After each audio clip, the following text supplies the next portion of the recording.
35. The mill had two main entrances. A pretty serious fence topped with razor wire surrounded the property.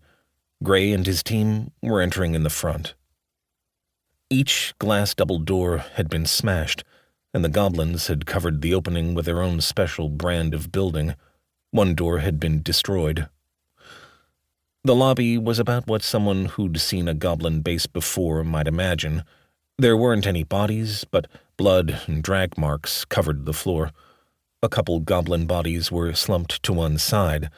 It looked like before they'd been chased off, this area had been a guard post of sorts. The area behind the front counter had been built into a haphazard-looking fortified area with heads of animals and other monsters on stakes. All the ceiling tiles overhead were charred black with soot from a fire. One had even been burned through. As bad as the area smelled, it probably would be even worse if there had been a fire sprinkler system in the lobby. Then sludge would cover everything, adding to the overall filth. There hadn't been enough time for decay to set in with the scattered bits of flesh. In a week, this place would be much, much worse.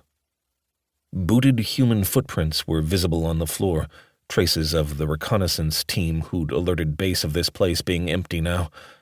Gray shook his head again, thinking about how brave and capable some of his town's residents were. They'd gone from regular folks to hardened apocalypse veterans in just a couple days. Meanwhile, Gray was struggling to keep up the act. He felt like a failure. "Fake it till you make it, Gray," he reminded himself. It had been the best advice his wife had ever given him. He held up a hand, and his group stopped. Brianna was pressing a cloth over her mouth. An upraised hand was conjuring a magic ball of light. Gray was already used to magical light now. He hadn't even taken out his flashlight. The three of them listened and watched for a few minutes, but nothing moved, and the silence rang. It was eerily quiet.